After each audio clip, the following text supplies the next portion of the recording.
দুদিন ধরে তো আমাদের এখানে প্রচণ্ড পরিমাণে বৃষ্টি হচ্ছে। দেখো আমার এই ড্রাগন গাছটার নিচে একদম জল জমে গেছে বালতিটাতে। আর বাকি সব গাছগুলো সব ঠিকঠাকই আছে। তারপরে আমার লক্ষ্য করলাম হঠাৎ করেই এই স্থলপদ্ম গাছটায় ফুল এসেছে।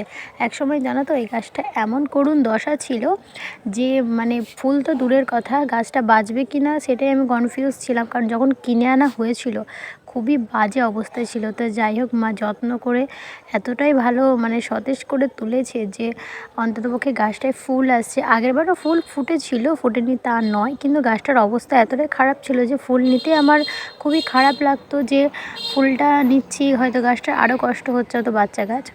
আর দেখো এই জবা গাছটাও যিনি আমাকে এনে দিয়েছিল ওই স্থলপদ্ম গাছটা নার্সারি থেকে, তিনি আমাকে এই ডালটা দিয়েছিল। তো এই ডালটা থেকে আমি চারা বানিয়েছিলাম। আর আজকে কত কত ফুল দেয় দেখো, একটা বালতি মানে ভাঙা বালতিতেই বলতে পারো গাছটা লাগানো আছে। আর একসাথে এত এত ফুল হয়, আজকে তবুও কম হয়েছে।